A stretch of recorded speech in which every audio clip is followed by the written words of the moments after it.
2027 के विधानसभा चुनाव से पहले उत्तराखंड की राजनीति में बहुत बड़ा झटका लगा है। कई राजनीतिक पार्टियों का अब बोरिया बिस्तर बंध गया है। चुनाव आयोग ने 17 पार्टियों का रजिस्ट्रेशन ही खत्म कर दिया है। वहीं कुछ नई पार्टियां भी अब चुनाव मैदान में एंट्री की तैयारी में है।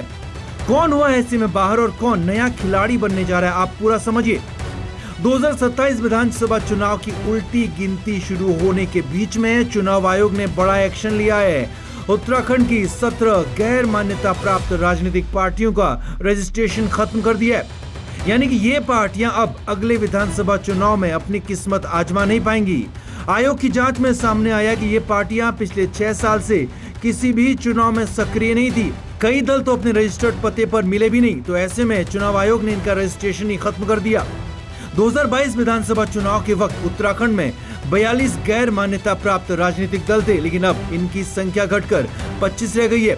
यानी अगले विधानसभा चुनाव में इन्हीं 25 दलों को चुनावी मैदान में उतरने का मौका मिलेगा।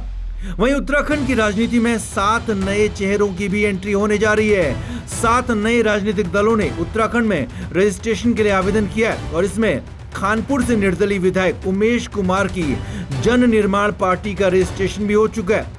यानी साफ है 2027 की चुनावी तस्वीर अब पहले जैसी नहीं होगी। कुछ पुराने राजनीतिक चेहरे और दल अब इतिहास बनने के कगार पर हैं, तो कुछ नई पार्टियां पहली बार जनता के बीच अपनी ताकत आजमाती नजर आएंगी। और देखना ये भी होगा कि ये नई पार्टियां, चाहे वो उमेश कुमार की हो या फिर किसी और की, किस पार्टी को नुकसान पहुंचाती है और खुद को कितना बेहतर कर पाती है। लिहाजा देखना यह भी होगा कि बदले हुए इस चुनावी समीकरण का फायदा आखिर किसे मिलता है। Bureau report, news page, Dehradun.